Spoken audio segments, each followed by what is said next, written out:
नमस्कार दोस्तों, आशा करता हूँ आप सभी बहुत अच्छे होंगे।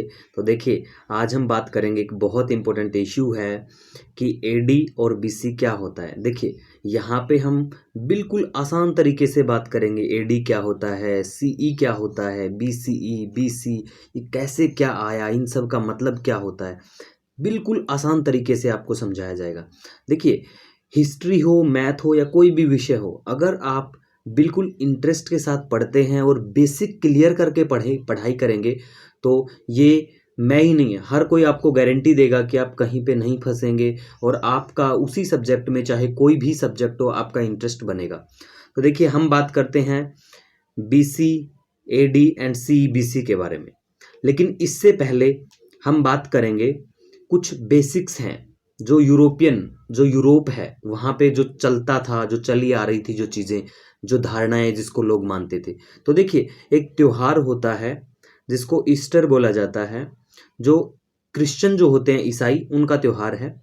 तो देखिए, उनका ये मानना होता है, जो क्रिश्चियन होते हैं, कि ईस्टर के दिन हमारे जो जेसस हैं, क्रिस्ट जो भगवान हैं इनके, ईसाइयों के, वो उन्होंने पुनर्जन्म लिया था। वो दोबारा धरती पे आए थे।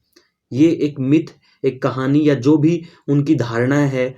देखिए, किसी भी धर्म की कोई धारणा गलत नहीं होती है। धर्म वैसे तो देखिए, धर्म की बात करें तो धर्म का मतलब सत्य होता है। लेकिन ये जो संप्रदाय होते हैं, जो भी होते हैं, हिंदू हुआ, मुस्लिम, या जो भी संप्रदाय हैं, तो देखिए, सभी की अपनी धारणा होती है। तो ऐसे ही जो क्रिश्चियनिटी है, क्रिश्चियन जो है, ईसाई, उनमें एक धारणा है कि ईस्टर के दिन इनके जो भगवान है जेसस, वो धरती पे दोबारा पुनर्जन्म हुआ था, उनका दोबारा आए थे वो। ठीक है।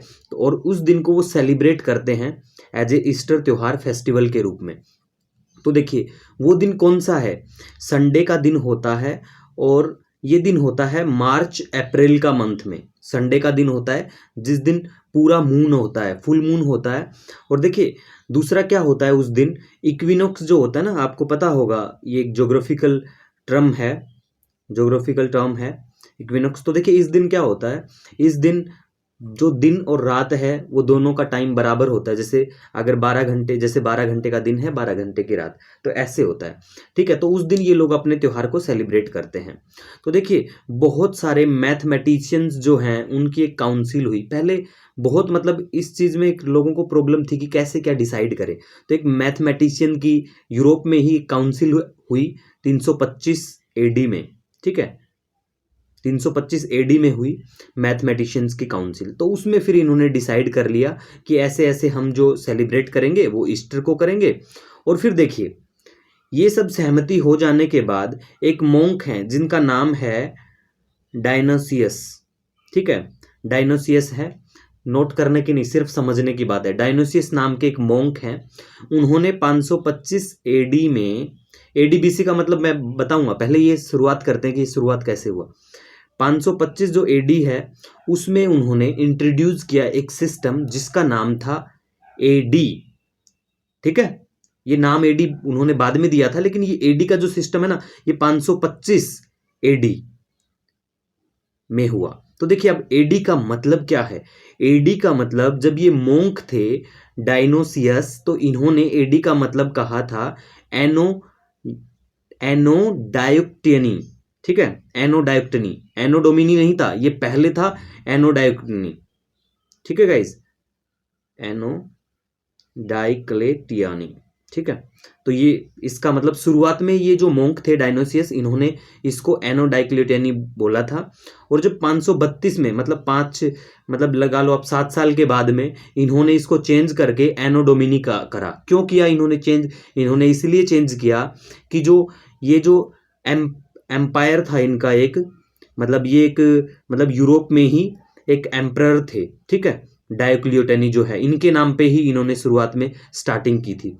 तो वो ऐसे थे कि वो बिल्कुल, उन्होंने जो ईसाई धर्म के लोग हैं उनको खूब मारा था, बिल्कुल रूथलेस तरीके से। तो इस वजह से जो ये मोंक थे डायनोसियस, इन्होंने फिर इसको एनो डोमिनी कहा। इनको इस नाम को हटा दिया, जो इस रूलर का नाम था, उसके बाद एनो डोमिनी कहा 532 से। ठीक है। तो अब आपको पता चल गया है कि एडी का मतलब होता है एनो डोमिनी। किसको रेफर किया उन्होंने? इस डेट को, मतलब फर्स्ट, अगर एडी की बात करें, फर्स्ट एडी, तो इसको कहा गया कि बर्थ ईयर है ये जेसस का, ईसाइयों के जो भगवान हैं उनका बर्थ ईयर है 1 एडी। फिर देखिए, और जो ईयर है 1 बीसी, बीसी का मतलब फिर इन्होंने कहा बिफोर क्रिस्ट, मतलब इनके भगवान से पहले का ईयर। तो देखिए इन्होंने बीसी कहा, तो देखिए 1 बीसी को इन्होंने पहला ईयर कर दिया कि इसके बाद में इनके भगवान, मतलब 1 एडी। अब जीरो की बात आती है कि जीरो बीच में कहाँ गया।